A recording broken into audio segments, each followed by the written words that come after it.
সদ্য অনুষ্ঠিত নির্বাচনে 2 আসনে জয়ী হওয়ার পর তারেক রহমান ঢাকা 17 আসন রেখে বগুড়া 6 ছেড়ে দেন।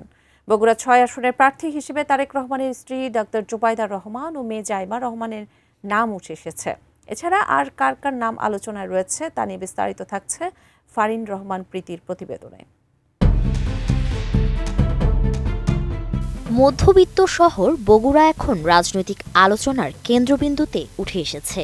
সদ্য অনুষ্ঠিত ত্রয়োদশ জাতীয় সংসদ নির্বাচনে 2 আসনে জয়লাভ করার পর প্রধানমন্ত্রী তারেক রহমান ঢাকা 17 আসন রেখে বগুড়া 6 আসন ছেড়ে দেওয়ায় সেখানে উপনির্বাচন অনিবার্য হয়ে উঠেছে।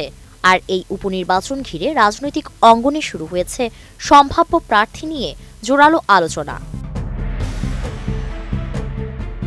দীর্ঘদিন ধরে বিএনপির ঘাঁটি হিসেবে পরিচিত বগুড়া 6 আসন, তাই এখানে মনোনয়ন কাকে দেওয়া হবে তা কেবল উপনির্বাচনের বিষয় নয়, বরং দলের ভবিষ্যৎ কৌশল ও সরকারের রাজনৈতিক বার্তা হিসেবেও দেখছেন বিশেষজ্ঞরা।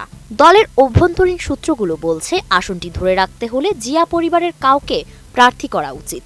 সম্ভাব্য প্রার্থী হিসেবে আলোচনায় আছেন ডাক্তার জুবাইদা রহমান, ব্যারিস্টার জাইমা রহমান এবং প্রয়াত আরাফাত রহমান কোকুর স্ত্রী শর্মিলা রহমান সিথি।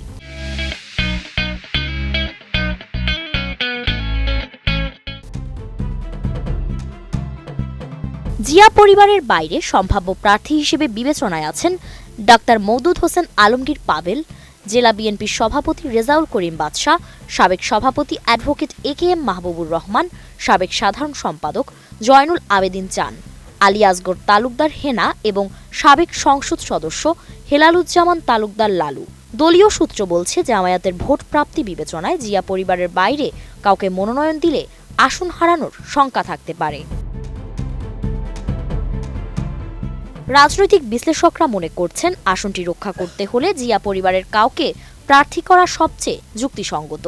অন্যথায় মিডিয়া সেলের সভাপতি ডাক্তার মওদুদ হোসেন আলমগীর পাভেল তুলনামূলকভাবে এগিয়ে থাকতে পারেন।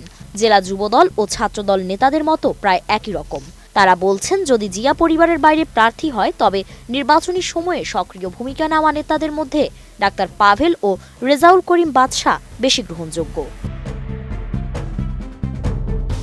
সদ্য নির্বাচিত ঢাকা 17 আসনে তারেক রহমান ৭২,৬৯৯ ভোট পেয়ে জয়ী হয়েছেন। অন্যদিকে বগুড়া 6 আসনে তিনি ২,১৬,২৮৪ ভোটে জয়ী হয়েছিলেন। নিকটতম প্রতিদ্বন্দ্বী ছিলেন জামায়াত মনোনীত প্রার্থী আবেদুর রহমান। বাংলাদেশ জামায়াতে ইসলামী এখনও এই আসনে নির্বাচন করবে কিনা সে বিষয়ে চূড়ান্ত সিদ্ধান্ত নেয়নি। ঐতিহাসিকভাবে এই আসন থেকে নির্বাচন করেছেন সাবেক প্রধানমন্ত্রী খালেদা জিয়া। ১৯৯১, ১৯৯৬, ২০০১ ও ২০০৮ সালে তিনি এই আসন থেকে জয়ী হয়েছেন। ২০১৮ সালে বগুড়া 6 আসনে নির্বাচিত হন বিএনপির মহাসচিব মির্জা ফখরুল ইসলাম আলমগীর। পরে উপনির্বাচনে জয়ী হন গোলাম মোহাম্মদ সিরাজ। স্থানীয় ভোটাররা চান এবার এমন প্রার্থী আসুক যিনি নিয়মিত উপস্থিত থাকবেন এবং উন্নয়নমূলক কাজ এগিয়ে নেবেন। ফারিন রহমান প্রীতি, এটিএন নিউজ।